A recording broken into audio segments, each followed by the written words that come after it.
नमस्कार दोस्तों, अल्फाजा diary bye DS में आपका स्वागत है। आज की ज्ञानवर्धक कहानी का नाम है एकता की ताकत। बहुत समय पहले की बात है। किसी गांव में एक बहुत ही ईमानदार और परोपकारी जमींदार रहता था। उसके 3 बेटे थे। जमींदार जितना ईमानदारी और परोपकारी था, उसके तीनों बेटे उतने ही बेईमान और आलसी थे। वे दिन भर पड़े रहते और जब कोई काम करने की बात होती तो आपस में लड़ने लगते। तीनों भाई गांव वालों को सताने से भी बाज नहीं आते। उसी गांव में एक गरीब रामधन के भी 3 बेटे थे। जमींदार के खेतों पर दिन भर कड़ी मेहनत से काम करते, लेकिन बदले में उन्हें इतना कम पैसा मिलता कि उनके परिवार को पेट भर भोजन भी नसीब नहीं होता। फिर भी वे खाली बैठने की अपेक्षा जमींदार के खेतों पर ही काम करते रहे। एक दिन अचानक जमींदार की मृत्यु हो गई। उसके मरते ही तीनों बेटे और भी निरंकुश हो गए। अब वे आपस में दिन भर लड़ते और गांव वालों को भी अधिक सताते। एक दिन रामधन के बेटों को जरा सी बात पर उन्होंने मारा पीटा और नौकरी से निकाल दिया। वृद्ध रामधन बड़ा दुखी था। 1 माह से उसके जवान लड़के बेरोजगार थे। छोटे पोते पोतियों का दुख उससे देखा न जाता।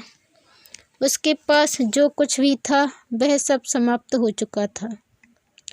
एक दिन उसने अपने तीनों बेटों को बुलाया और बोला, बच्चों, 1 माह से तुम लोग बेकार हो। मेरे पास जो कुछ था मैंने खर्च कर दिया। अब कुछ भी नहीं बचा। तुम्हारे छोटे छोटे बच्चों का दुख मुझसे देखा नहीं जाता। तुम लोग जवान हो, मेहनती हो, कुछ काम क्यों नहीं करते? मगर बापू, हम क्या कर सकते हैं? खेती के सिवा हमें कोई काम नहीं आता और ज़मीन हमारे पास है नहीं। अब तुम ही बताओ हम क्या करें? बड़ा भाई बोला। शेष दोनों भाई आज्ञाकारी सेवकों के समान उसके पीछे चुपचाप खड़े थे।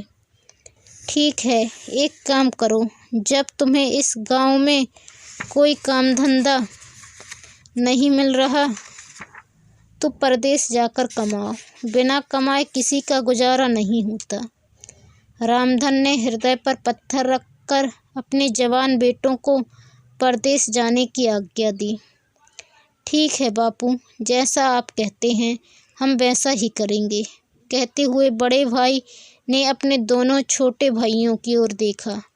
वे सिर झुकाए खड़े थे, जैसे कह रहे हों कि बापू की आज्ञा हमें भी स्वीकार है। अगले दिन तीनों भाई तैयार होकर व्रत पिता के पास गए। रामधन चारपाई पर बैठा खांस रहा था। तीनों भाइयों ने पिता के पैर छुए और कमाने के लिए घर से परदेश जाने के लिए निकल गए। वृद्ध रामधन ने उन्हें बड़े दुखी मन से विदा किया। उसकी आंखों में आंसू थे। चलते समय उसने पड़ोसी के यहाँ से आया एक तरबूज उनको दे दिया।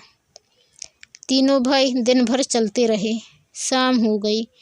वे थककर चूर हो गए थे। भूख और प्यास भी लगने लगी थी। तभी बड़े भाई की दृष्टि दूर बरगद के एक पेड़ पर गई। उसके पास ही एक नदी बह रही थी। तीनों भाइयों ने तय किया कि वे नदी का पानी पीकर अपने साथ लाए तरबूज को खा लेंगे और बरगद के नीचे रात भर आराम करके दूसरे दिन फिर यात्रा आरंभ करेंगे। वे शीघ्र ही नदी के निकट पहुंच गए। पानी पीने के बाद तरबूज काटने लगे, किंतु चाकू में कम धार होने से तरबूज कट न सका। बड़े भाई ने एक भाई को चाकू पर धार करने, दूसरे को तरबूज पकड़ने का काम सौंपा और स्वयं सबके आराम करने के लिए ज़मीन साफ करने लगा।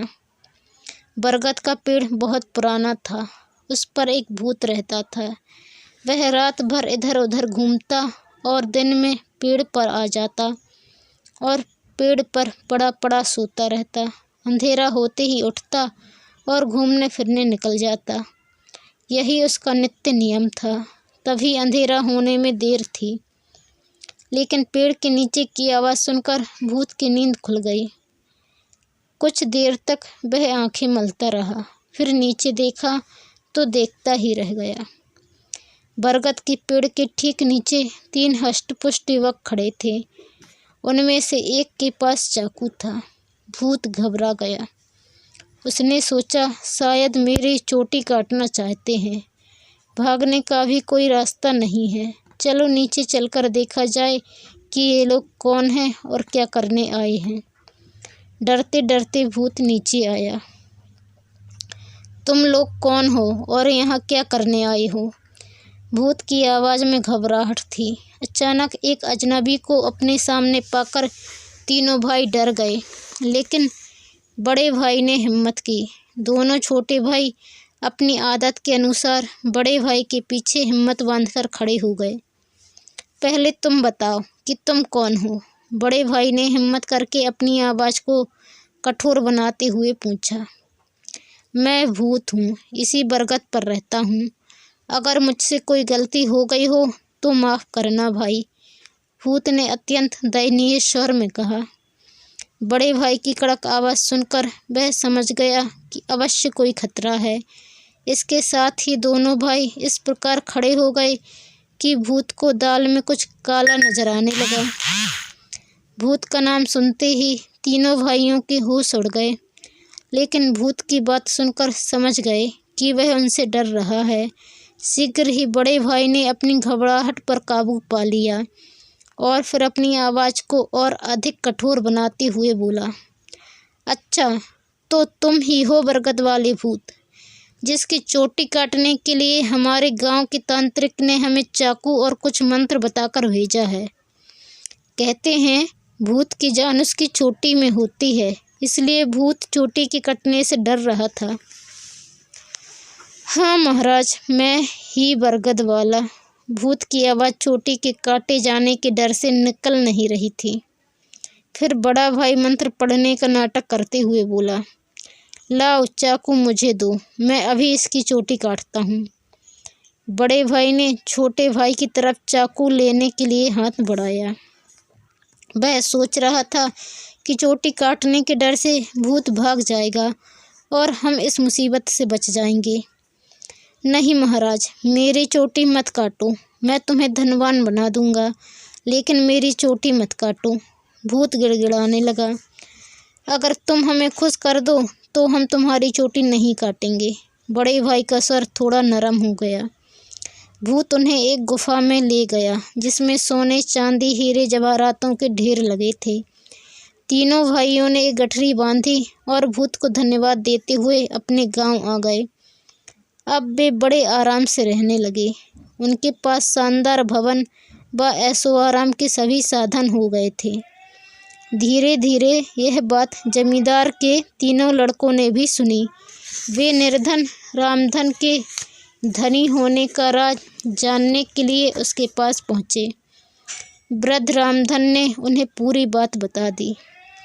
अगले दिन जमींदार के तीनों बेटे भी जंगल की ओर चल दिए। शाम तक वे उसी बरगद के पेड़ के नीचे पहुंच गए। तीनों का भूख, प्यास और थकान से बुरा हाल था।